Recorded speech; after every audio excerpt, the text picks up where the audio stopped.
bra tidpunkt för honom i vår scen. En annan amerikan som det pratats mycket om är Susan Athey. Hon är en forskare inom digitala marknadsplatser. Det har hon specialiserat på, till exempel och vita. Men det talas också om att hon kanske blir blott 53 år gammal är lite för ung för att få det här priset. Detsamma gäller privatekonomen Abbonati, som forskar väldigt mycket inom ojämlikhet. Han är också 53 år gammal. Det var en svensk också inför pris Torsten Persson, 70 år gammal, verksam vid Stockholms universitet har han varit. Och om han får priset i år så blir han den tredje svensken någonsin och den första sedan 1977 att få det här ekonomipriset. Sist men absolut inte minst är den turkisk-amerikanska ekonomen Daron Acemoglu. Honom har pratat om en hel del de senaste åren och många säger att det är kanske dags för honom nu den här gången. Vi får väl se. Han har gjort väldigt mycket forskning om ojämlikhet och om hur länder blir framgångsrika och om hur utvecklingsländer kan bli framgångsrika. Så det är många namn i mixen, men det kommer säkert bli någonting helt annat för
Välkommen till Kungliga Vetenskapsakademin och den här presskonferensen då vi ska presentera Sveriges riksbanks pris i ekonomisk vetenskap till Alfred Nobels minne.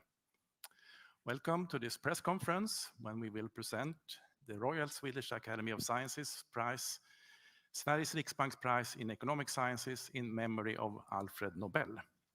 We will keep to our tradition and start the presentation in Swedish and then continue in English. And you're of course welcome to ask questions in either language later on. Jag heter Hans Sellegren och är ständig sekreterare här på Kungliga Vetenskapsakademin. Till höger om mig sitter professor Jakob Svensson, ordförande för priskommittén för Sveriges riksbanks pris i ekonomisk vetenskap till Alfred Nobels minne. Och till vänster om mig sitter professor Jan Theorell, ledamot i priskommittén och expert i ämnet. My name is Hans Ellegren. I'm the Secretary General of the Royal Swedish Academy of Sciences. And to my right is Professor Jakob Svensson, Chair of the Prize Committee for the Sveriges Riksbanks Prize in Economic Sciences in memory of Alfred Nobel. And to my left, Professor Jan Theorell, member of the Prize Committee and an expert in this field. Årets pris handlar om att förstå skillnader i välstånd mellan länder. This year's prize is about understanding differences in prosperity between nations.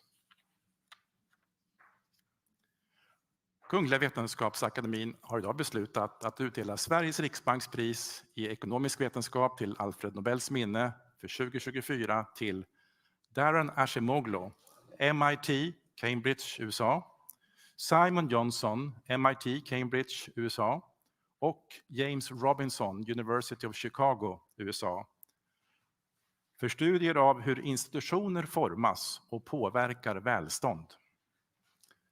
The Royal Swedish Academy of Sciences has decided to award Sveriges Riksbanks Prize in Economic Sciences in memory of Alfred Nobel for 2024 to Daron Acemoglu, MIT, Cambridge, USA, Simon Johnson, MIT, Cambridge, USA, and James Robinson, University of Chicago, USA, for studies of how institutions are formed and affect prosperity.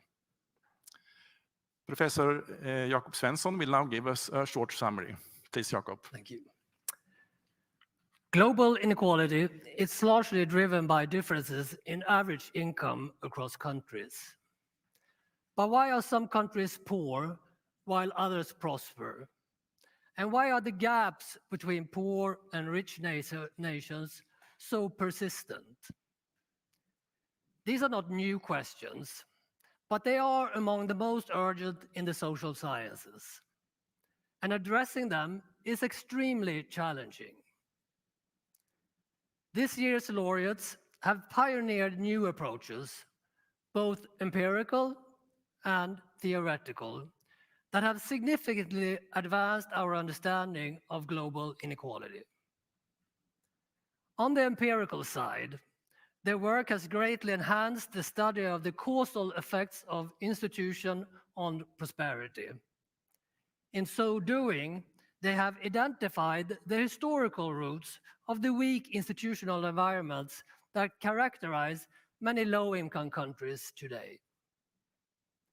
On the theoretical side, their research explains why extractive economic institutions and dictatorships often persist, even though reforming them would benefit most. It also outlines conditions under which institutions are likely to change. Reducing the huge differences in income between countries is one of our time's greatest challenges. Thanks to Daron Acemoglu, Simon Johnson, and James Robinson's groundbreaking research, we have a much deeper understanding of the root causes of why countries fail or succeed. Thank you, Jakob. Professor Tyrell, are you ready to give us more details about the prize? Yes.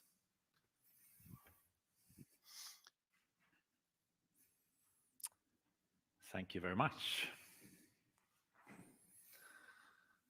Today, the 20% richest countries in the world are about 30 times richer than the poorest 20%. And this income gap is quite persistent. So although the poorer countries are, of course, becoming richer, they're not closing the gap. Why is this the case?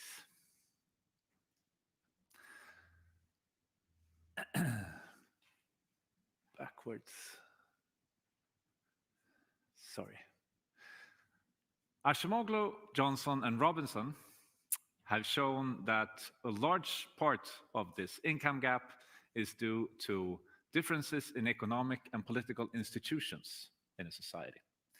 And they depart from a very broad definition of institutions as the rules of the game in society, structuring the incentives in human exchange. More precisely, they make it a distinction between, on the one hand, inclusive institutions, such as broadly protected property rights and democracy, and on the other, extractive institutions, which more implies large risks of expropriation and autocracy. And what they have demonstrated is that inclusive institutions are good for growth and long-run prosperity, whereas extractive institutions lead to poverty. How do you provide evidence for that kind of claim? This is really difficult task. To begin with, a large many factors both affect what societal institutions you have and whether you get prosperity or not. And to control for all these in a single study is close to impossible. It's also the case that many things that you might think are a cause of prosperity could actually be a consequence, making it even more difficult. And these empirical challenges aside, you also need a really good theory to understand what institutions are, how they persist, and why they sometimes change. Empirically, the laureates met these challenges by studying a huge intervention in human history, the colonization of large parts of the world by the Europeans, starting in the 16th century and onward. What they showed was that as a result of colonization, there were huge differences in economic and political institutions that arose in the colonized parts of the world, largely due to how many Europeans actually settled in the colonies. So the more settlers you had, the more you had to establish institutions that were good for investment. By very creatively using data on mortality rates of soldiers, bishops, sailors stationed in these colonies, the laureates were able to show that one of the things that largely impacted on how many settlers actually settled was the disease environment in the colonies.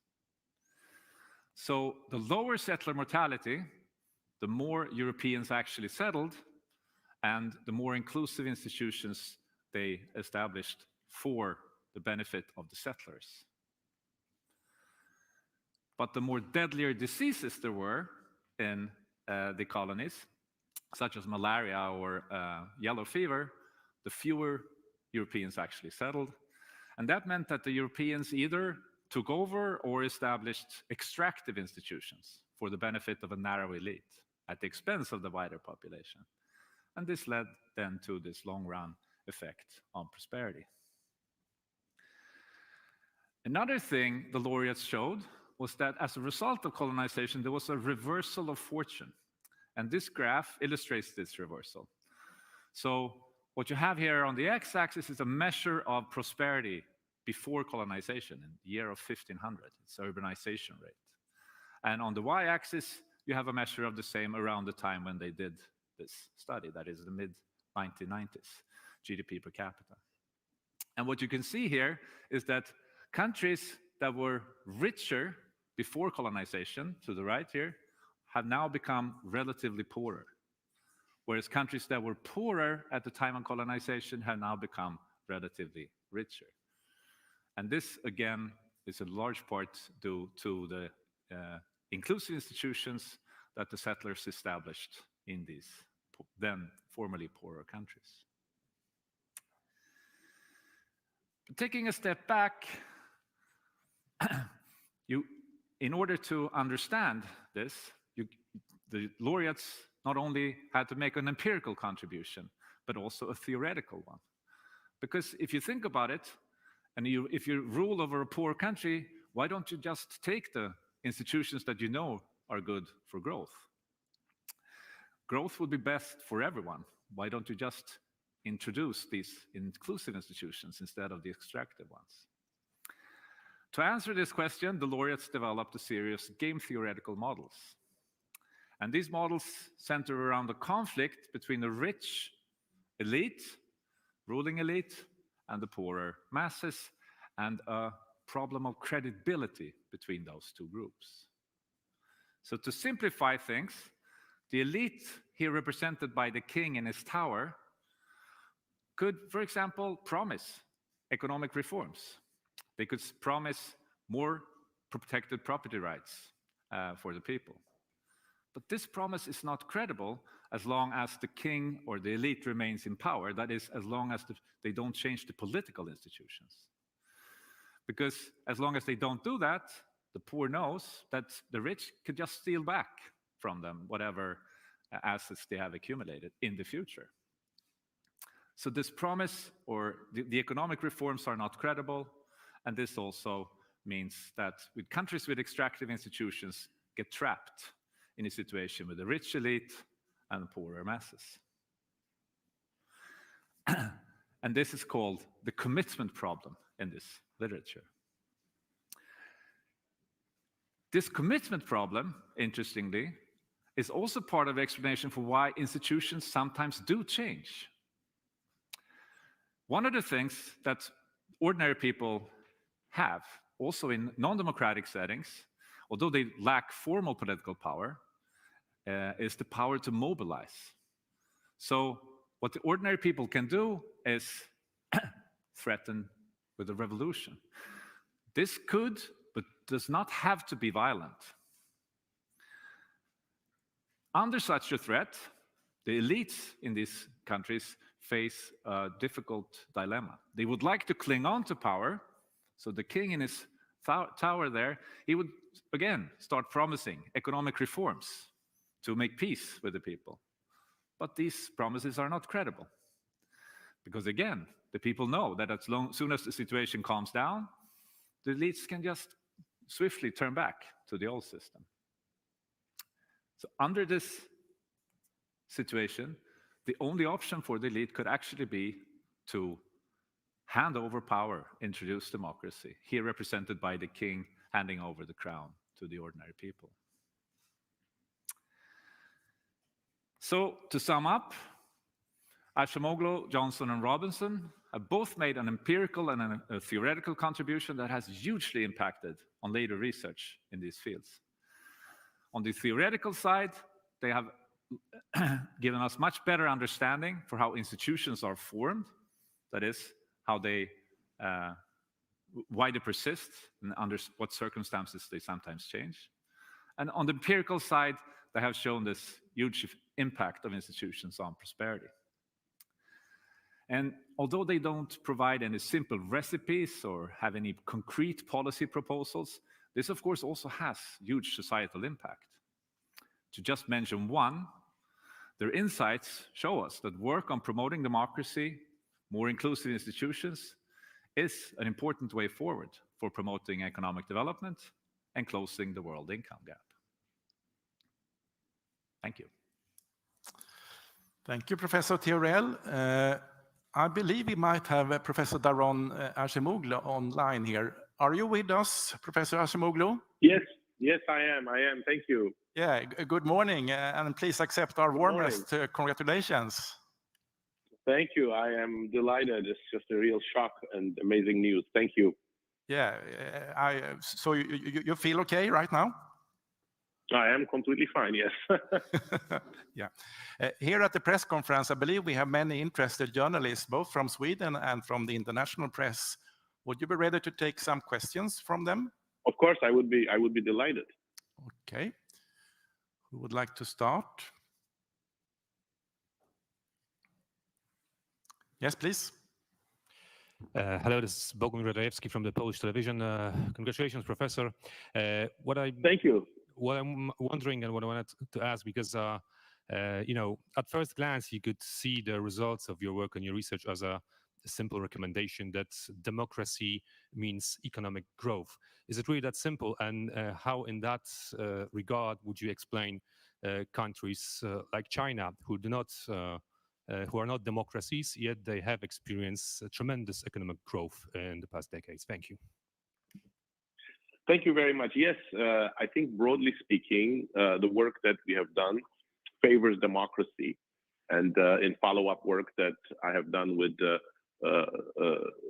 Pasquale Restrepo, Suresh Naidu, and James Robinson, we specifically look at the democracy problem as well and find that countries that democratize, starting from a non-democratic regime, do ultimately grow in about 8-9 years faster than non-democratic regimes, and it's a substantial gain. But democracy is not a panacea.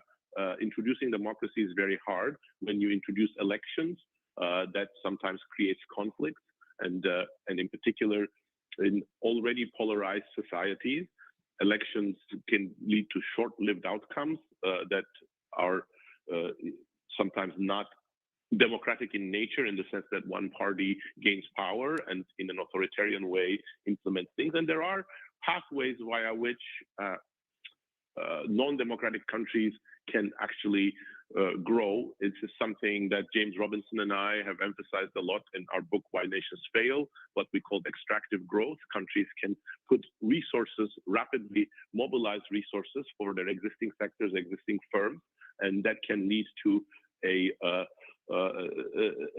pickup in growth. But our argument has been that this sort of authoritarian growth is often more unstable and doesn't generally lead to very rapid and original innovation. And of course, China is a bit of a challenge because it has recently started pouring a lot of investment and other resources into some sectors such as AI. But I think my perspective is generally that these authoritarian regimes, for a variety of reasons, are going to have a harder time in achieving sort of long-term sustainable innovation outcomes. More questions?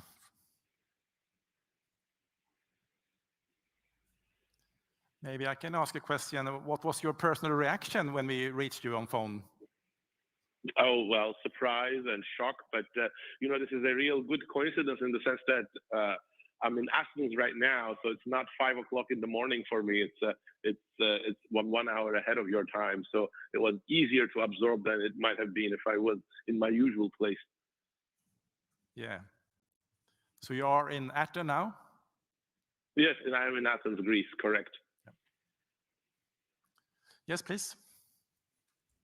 Professor Acemoglu, my name is Marcus Carlson-Boriu. I'm from the Swedish broadcaster TV4. I was just wondering if you could explain to a layperson very, very simply what your research is about and what you have achieved through your research. Well, I think the Nobel Committee gave a better summary than I can, but I think the most broad framing of some of the research that was cited there is we try to trace the roots of certain institutional trajectories to the colonial past. And rather than asking whether colonialism is good or bad, we note that different colonial strategies have led to different institutional patterns that have persisted over time. And then we trace those institutional choices that Europeans have made to a variety of factors, but quite importantly to the disease environments that determine whether Europeans settled, what types of colonization resources they brought in, and what kind of strategies they adopted. And those persistent effects led to a real institutional divergence throughout the last 500 years. And then we are able to trace out some of the consequences of these institutional historical outcomes.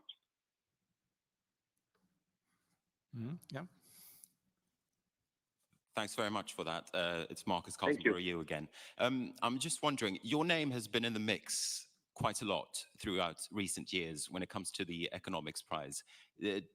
Were you doubting that this prize would come? You never expect something like this. You know, I think was it Napoleon who said, you know, when you go into officer cadet school, you dream of becoming a general, but not a president or king. So, you know, you dream of having a good career, but this is over and on top of that. So it's a great surprise and honor.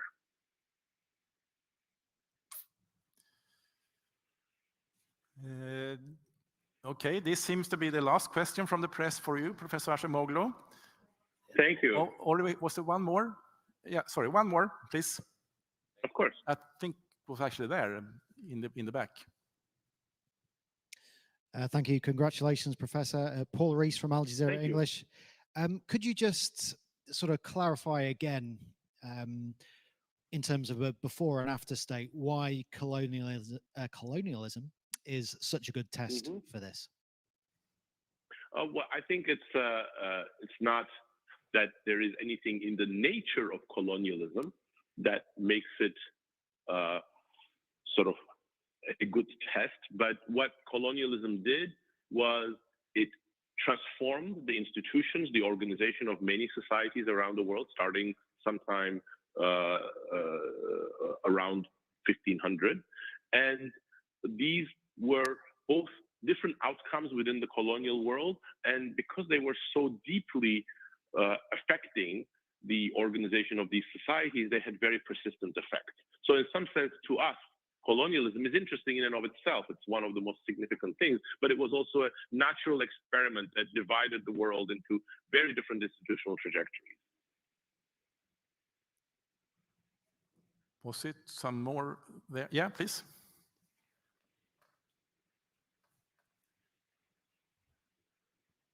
Yes, hello. This is Carl-Johan Fonset from the Swedish daily Dagens Nyheter. Congratulations, Professor Acemoglu. Thank you. Can you comment on how you assess the current quality and current trajectory of institutions in the world, if you look at your current home country, the United States, or other countries in the world right now? Well, I mean, I think this is actually another topic that I am researching, and it's fascinating but worrying. If you look at data that international organizations such as Freedom House, Vita, or others collect, they see that institutions everywhere, including in the United States, including some European countries, and in many parts of the emerging world, are getting weaker and weaker. If you look at data from surveys that ask people their views about authoritarianism, dictatorship, democracy, and so on, you see that that support for democracy among the population is at an all-time low.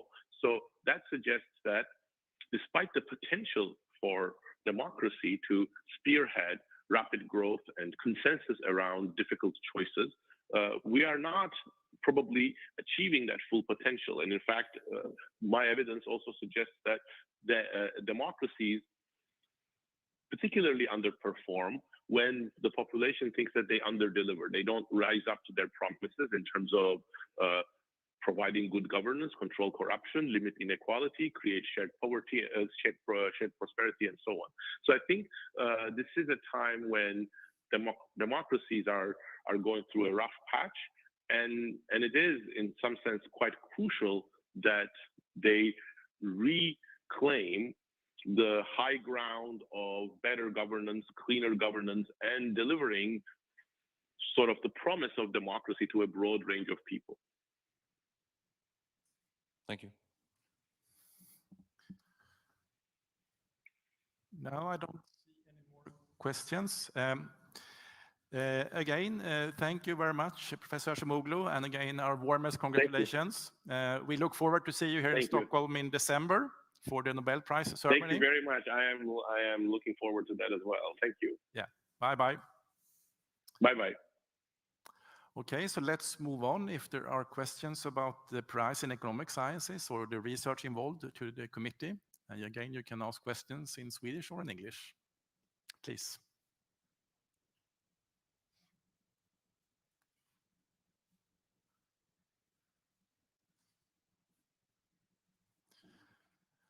I see no questions. So then we end here. Thank you for attending, and look forward to see you then when we have press conferences in December with the laureates present here. Thank you.